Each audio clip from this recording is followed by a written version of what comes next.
পাতায় খার পোয়াচ্ছেন।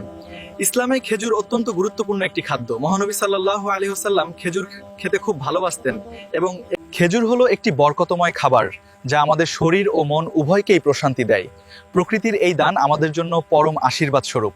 হাদিস অনুযায়ী খেজুর দিয়ে রোজা ভাঙা সুন্নাহ। খেজুর শরীরে শক্তি ও পুষ্টি যোগায়, তাই ইফতারের সময় খেজুর খাওয়া আমাদের সবার জন্য অত্যন্ত উপকারী এবং সুন্নত তরিকা। পাচ্ছেন, আজোয়া খেজুরের গুণাগুণ অপরিসীম। এটি স্বাস্থ্যের জন্য অত্যন্ত উপকারী এবং পুষ্টিতে ভরপুর। প্রতিদিন নিয়মিত আজোয়া খেজুর খেলে শরীর সুস্থ থাকে। খেজুর শরীরের রোগ প্রতিরোধ ক্ষমতা বাড়াতে সাহায্য করে। এতে ভিটামিন এ, বি6, কে এবং সামান্য ভিটামিন সি থাকে। পটাশিয়াম এবং ম্যাগনেসিয়াম থাকে, যা শক্তি ও স্বাস্থ্য বৃদ্ধি করে।